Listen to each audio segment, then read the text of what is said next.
Hi and welcome back to Girl Talk. We are filming today at the Great Dane and we're on the east side. We're going to learn a thing or two about this somewhat unknown location. Their newest one, yeah. And we're excited to chat with them, but as well we're going to talk a little bit about floating. We've been given the opportunity to learn about some of the benefits through a few of our conversations so far this season, and I'm excited to talk a little bit about floating for millennials. So we'll see how this conversation goes. I'm excited to learn something. This is Heidi and Austin, who both work at the Float Factor on Junction Road. Thanks for being here. Thank you so much for having us. So, Austin, let's start with you. Now, there's a lot of talk about millennials and some of the sort of stigmas that go along with being a millennial, but what do you think is maybe one of the biggest challenges that faces millennials? This is like 82 to 2004, right? Right. Well, quickly, just to go over a couple, social media being number one. Yeah. Of course, there's a lot of benefit to social media, but particularly there's one huge negative, and it's this combative comparison that we have with one another. It's, you know, we see the happiness and the success of other people, but in particular, there's a lot that we don't see behind the scenes. We don't know their story. We don't know how they actually triumph these stressful situations that they had going forth, which kind of translates into topic number two. We're very good at putting a filter on almost everything. So we always say that courtesy filter, right? We always want to put your think best that. foot forward. We always want to think that, you know, we have everything put together. Yeah. But in reality, I want to tell you a little secret: we don't. So there's that. This just in. Breaking news here on Girl Talk. There's all that, but there's also, you know, the fact that we are never truly alone. We're never truly, you know, bored. You know, at any point that we feel bored, we're already on Facebook.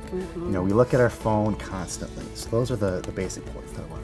You know, Austin, one of my favorite quotes is from Roosevelt that says, "Comparison is the thief of joy." It is. So let's tie that together with flotation therapy, and how does that help with some of these things you've been talking about? Well, for example, let's think that, you know, The Rock, The Rock is downstairs. He's Dwayne Johnson, big star. You know, if we're trying to have this conversation while he's down there, what are your consumed thoughts about? You know, taking a picture with him. What is he doing? Why is he here? And Posting that photo on Facebook. Yeah. So everyone knows. Yeah. You know, when you're in the flotation tank, you're completely stripping away from these stimuli. And when you're stripped away from the stimuli, you're stripped away from the ego itself. Yeah.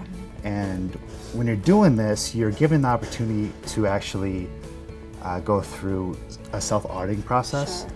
And, you know, you're given the opportunity to actually grow as a person. Probably hard to check your phone while you're in the flotation tank, too. Well, No Facebooking or Snapchatting allowed. no selfies. Yeah. just turn it off. No floating selfies. I'm going to turn the attention a little bit to Heidi for a minute because you've listed some obvious things that we're aware of in our society and some great benefits that floating has, which is really kind of turning out those external stimuli and focusing on the inner self. Yourself.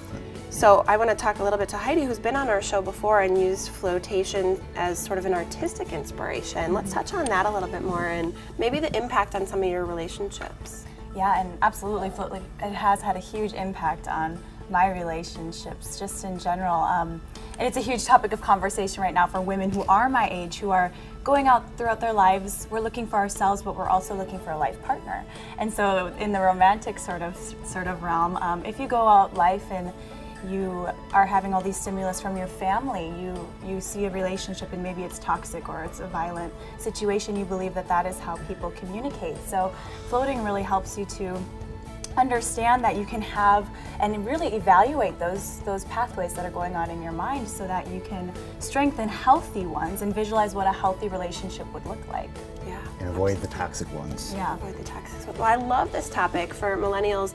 And if you aren't familiar with flotation, float therapy is basically you get in a pod filled with water and you're essentially weightless. It gives you the opportunity to just dive a little bit deeper into your inner mind. So I encourage you to check out Float Factor on Junction Road. And I encourage you to stick around because we've got more show coming up after the break.